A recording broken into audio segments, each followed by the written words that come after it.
Bom dia, essa é a nossa escola dominical do dia 22 de agosto e eu queria convidar você a abrir a Palavra de Deus e juntos tentarmos extrair do livro de Atos dos Apóstolos, capítulo 10, uma mensagem, uma lição que nos coloque diante do desafio de vivermos uma fé contemporânea, né, nos desafios que estamos aí experimentando na modernidade. Mas, na verdade, apesar do apelo para o desafio do presente século, é fundamental que a gente consiga entender como é que Deus estabeleceu a sua aliança com o povo de Deus. Bom, primeiramente, com os judeus, naquela aliança feita lá com Abraão: sai da tua terra, da tua parentela, e vai para uma terra que eu ainda te mostrarei, né?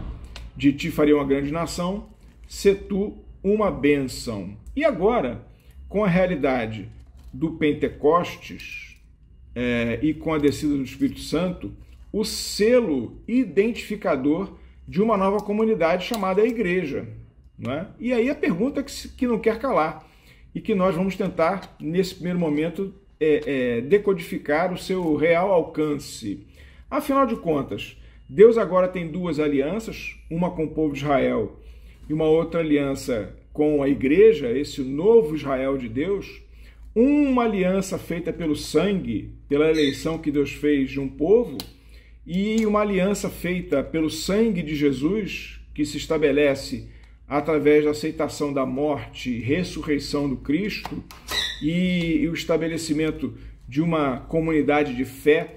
Como é que nós podemos entender essas duas realidades? A realidade da aliança, não é? Pelo DNA, digamos assim, e a realidade de uma nova aliança pelo DNA espiritual. Será que é correto, seria justo, sensato, correto, biblicamente falando, dizer que nós temos agora, por que não, duas alianças e dois povos de Deus, o povo de Israel e a Igreja do Senhor Jesus Cristo? Essa é uma das questões que vai nos ocupar nessa reflexão que eu estou propondo nesse espaço bíblico de escola dominical. Pois então, queridos irmãos e irmãs, a resposta a essa indagação se encontra na carta de Paulo aos Romanos, lá no capítulo 1, verso 16. Paulo vai dizer assim: não me envergonho do evangelho, pois é o poder de Deus para a salvação de todo aquele que crê, primeiro do judeu e também para o grego. Ou seja, com a concepção da realidade do Messias, do Cristo que vem e se encarna e se doa na cruz para perdão dos meus pecados, na verdade, a filiação se estabelece, se concretiza através da fé. E aí é interessante, Paulo, como judeu, né, ele teria toda a condição de dizer isso. É fundamental que se compreenda que não é absolutamente nesse horizonte a questão do sangue fundamental para que se possa estabelecer uma linhagem de povo de Deus. Essa linhagem agora, na realidade do Cristo que vem, da nova aliança estabelecida, ela não permite a coexistência de duas alianças, mas ela aponta e traduz uma concreta realidade de que a nova aliança se dá dentro do ambiente da fé, da aceitação da morte do Cristo, do perdão dos pecados que se deu na cruz. E, meus irmãos, na linha do que está dizendo aqui, é o poder de Deus para a salvação do judeu e do não-judeu. Aqui o grego é o não-judeu. Então, nesse momento, minha querida irmã, meu querido irmão, é uma questão que temos que pensar. Será que é necessário que o judeu se converta, aceite a morte redentora de Cristo, para que ele possa se fazer filho de Deus, povo de Deus?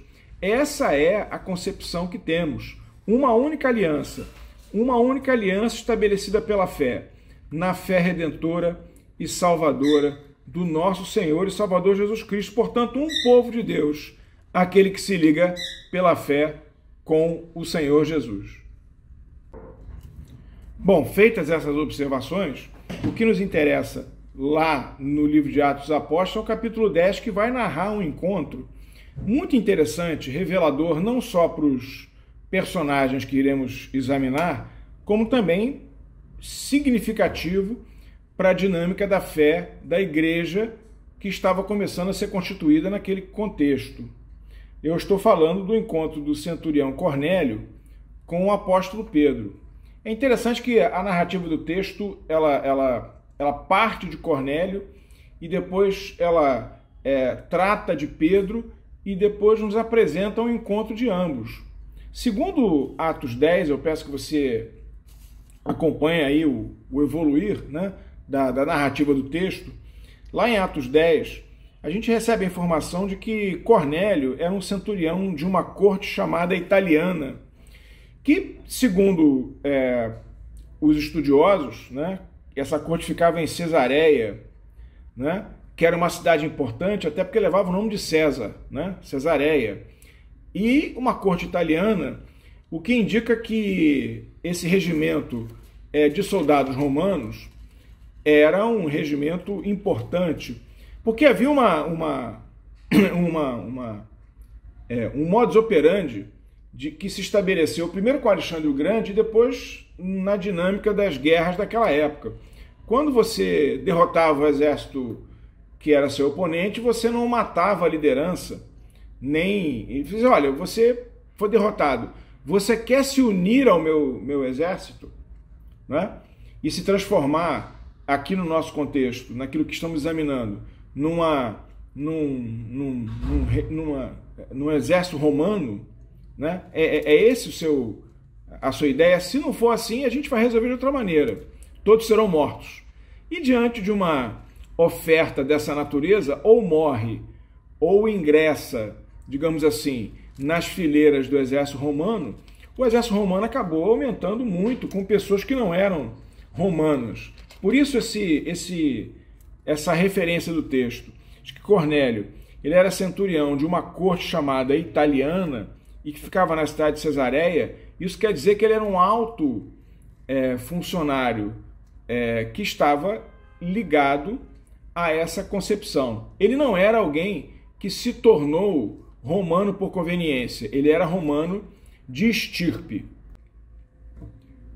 Bom, diz o texto, lá no versículo 2, que Cornélio era um homem de oração e um homem temente a Deus. É uma situação interessante, porque Cornélio era um romano, e todo romano tinha que adorar ao César, e ele fazia isso, imagina-se que sim, mas ele tinha aqui, segundo o registro bíblico, uma vida de oração para com Deus e viver no temor do Senhor. É interessante que esse conteúdo é relevante para que Deus se aproxime e apresente-se, não é? Segundo o texto relata, no verso 3, né? Esse homem observou claramente durante uma visão, cerca da hora nona do dia, um anjo de Deus que se aproximou dele e lhe disse, quer dizer, Deus se aproxima exatamente por conta de que Cornélio era um homem temente a Deus e que vivia em oração. E o anjo se aproxima e diz para ele, Cornélio, dá uma ordem para ele, Cornélio, olha, as tuas orações e as tuas esmolas subiram para a memória diante de Deus. E aí o anjo estabelece uma missão, uma conduta para Cornélio. Agora envia mensageiros a Jope e manda chamar Simão, que tem por sobrenome Pedro. E veja, Cornélio não tinha a menor ideia de quem seria Pedro, o que estava acontecendo. Aquela visão acontece, fruto de uma vida de oração e de temor ao Senhor. E, não obstante ele ser um romano, não ser um judeu, não é? E essa convocação se dá, e ele, diante disso, diz assim, quem é, Senhor? Quem és tu, Senhor? Como se fosse nos lembrando aquele encontro do apóstolo Paulo com o Senhor Jesus em Damasco. Quem és tu, Senhor? Quem és tu? E ele recebe nessa visão esse comando e ele então procede como lhe havia sido orientado pelo anjo do Senhor, que ele em visão reconheceu e recebeu. O que a gente percebe é que enquanto tudo isso estava acontecendo com o Cornélio, lá em Cesareia, né, digamos assim, do outro lado, né, nós temos aí a realidade de Pedro.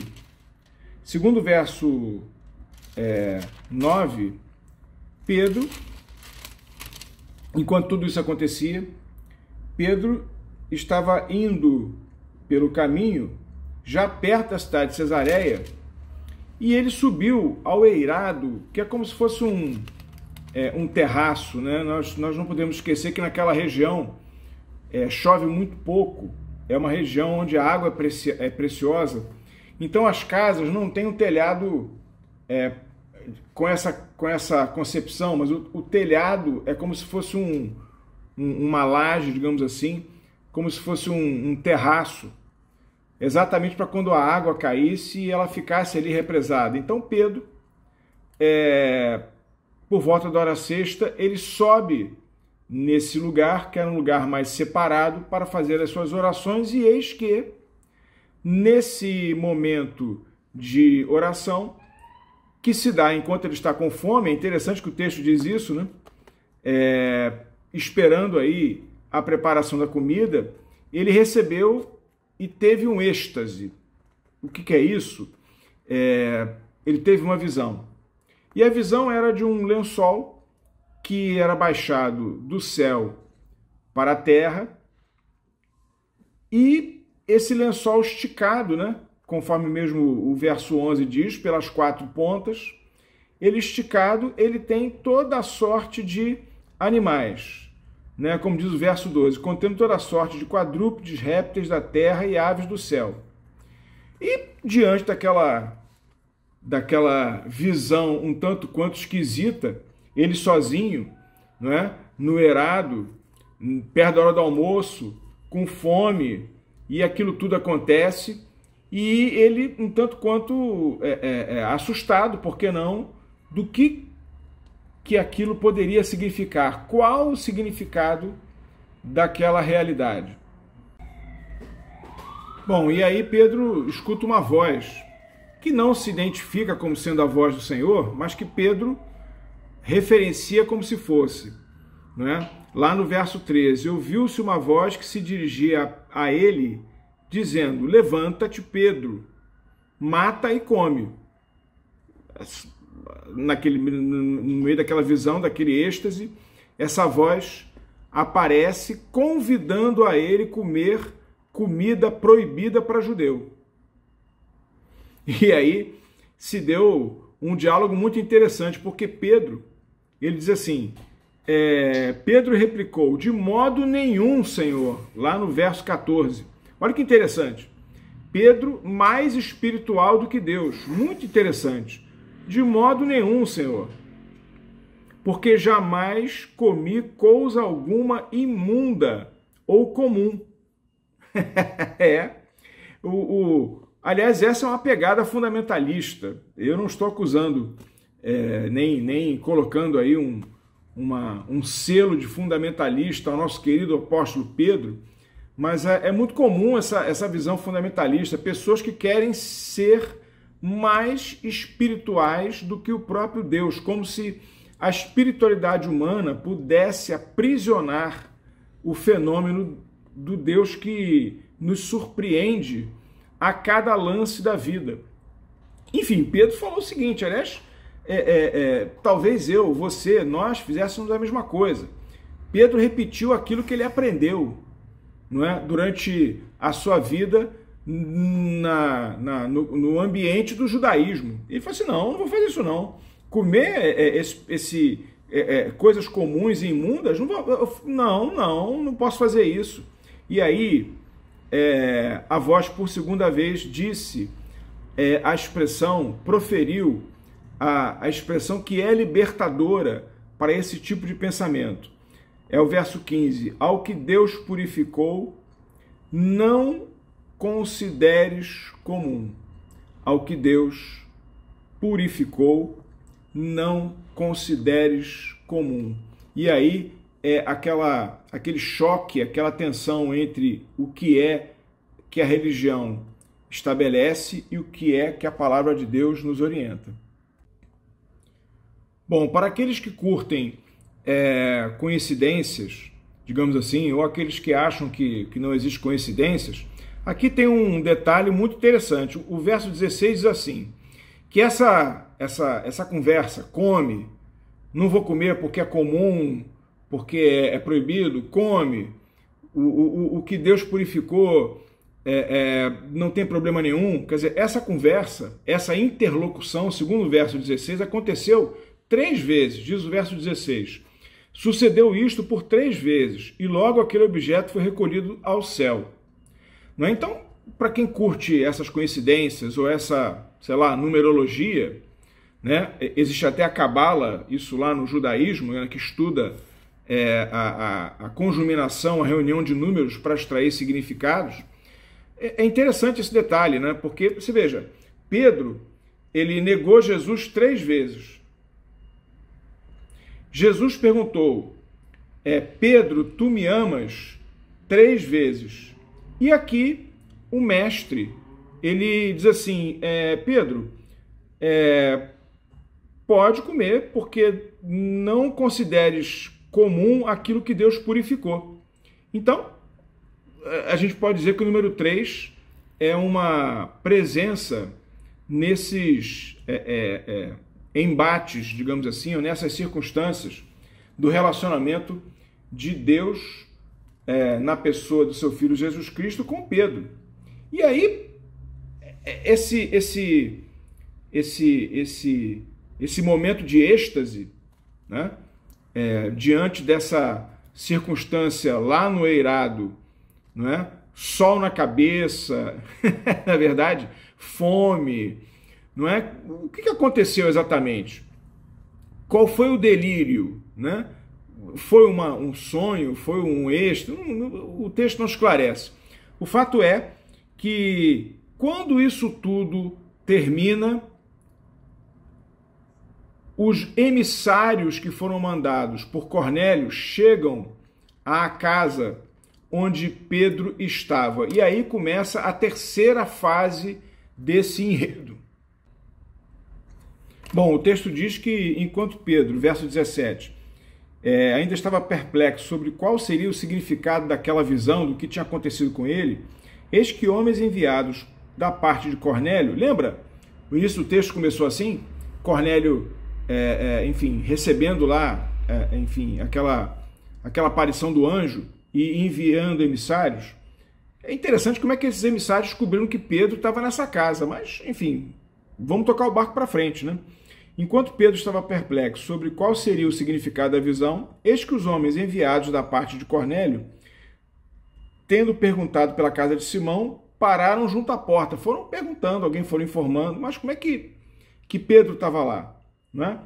E aí, enfim, chamando, indagavam se estava ali hospedado Simão, por sobrenome Pedro. E encontraram Pedro, conversaram com Pedro, foram recebidos e dormitaram lá, e Pedro, diante daquilo que eu viu, topou a parada. Bom, então tá bom, vamos embora, diz o verso 25. Aliás, o verso 23. Pedro, pois, convidando-os a entrar, hospedou-os. No dia seguinte, levantou-se e partiu com eles. Também alguns irmãos dos que habitavam em Jope foram em sua companhia. Então Pedro, diante daquele relato do que havia acontecido com Cornélio, diante do que ele havia testificado naquele êxtase, ele topou a parada e foi, né, para Cesareia. E é interessante que no verso 25, né, já encontrando Cornélio, veja a reação, o que aconteceu nesse momento de encontro. Diz o verso 25: aconteceu que, indo Pedro a entrar, lhe saiu Cornélio ao encontro e, prostrando-se-lhe aos pés, o adorou. Cornélio, ele, temente a Deus, ele estava precisando ouvir uma palavra, e ele fez aquilo que talvez ele estivesse acostumado por conta da sua realidade, ainda que temente a Deus, mas da sua realidade, da sua espiritualidade greco-romana. Ele se prostra e adora a Pedro. Mas Pedro rejeita essa adoração feita por Cornélio, lá no verso 26. Ergue-te, que eu também sou homem. Ergue-te, não entra nessa. Furada. Não é a mim que você deve adorar. Não é por aí. E é interessante que existe uma conversa estabelecida entre eles. Porque no verso 29 diz assim: pergunto, pois, por que razão me mandaste chamar? É Pedro. Aí Cornélio conta a história dele. E depois dessa história toda, aí é aquilo que a gente fala: caiu a ficha para Pedro. Caiu a ficha para Pedro. Porque, diz o verso 34, então falou Pedro dizendo: reconheço por verdade que Deus não faz acepção de pessoas. Pelo contrário, em qualquer nação, aquele que o teme e faz o que é justo, lhe é aceitável. Esta é a palavra que Deus enviou aos filhos de Israel, anunciando-lhes o evangelho da paz, por meio de Jesus Cristo. Este é o Senhor de todos. E aí, meus irmãos e minhas irmãs, Pedro conseguiu entender o real sentido, a plenitude daquela visão, daquele êxtase, daquela revelação, enfim, que ele teve lá no eirado. Deus estava dizendo que não importa se você é judeu, se você é grego, se você é gentio, não importa. É em Jesus Cristo que se dá toda a filiação. É em Jesus Cristo que nós nos reconhecemos como nação santa, sacerdócio real, povo da exclusiva propriedade de Deus.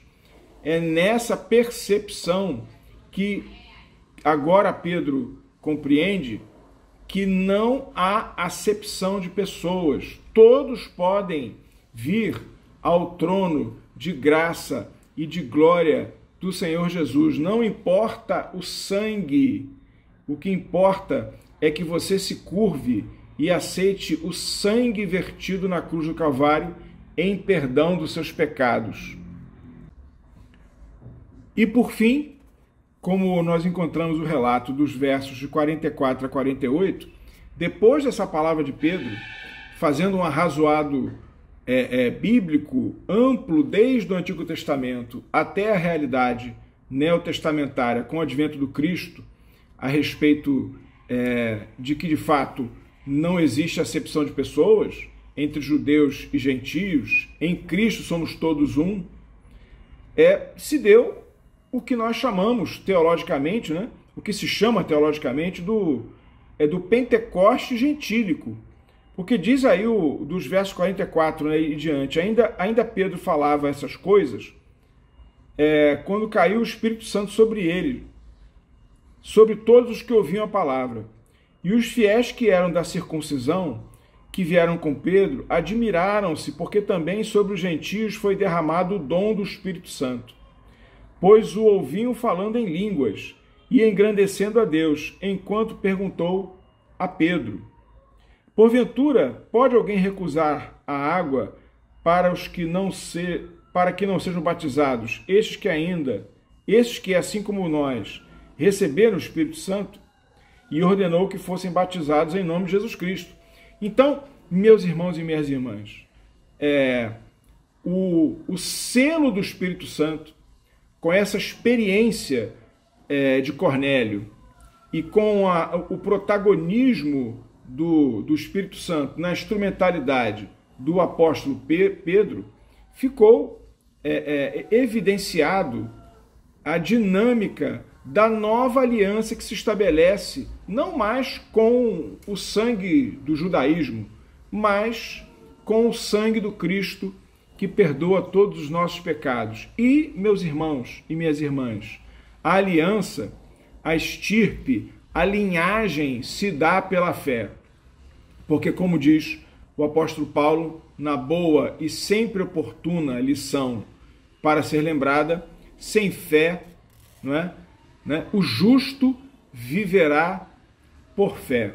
E também, lá o escritor de Hebreus, sem fé é impossível agradar a Deus. Que nós possamos, com essa experiência do livro dos Atos dos Apóstolos, refletir sobre a nossa experiência de fé. Que Deus assim nos abençoe. Amém.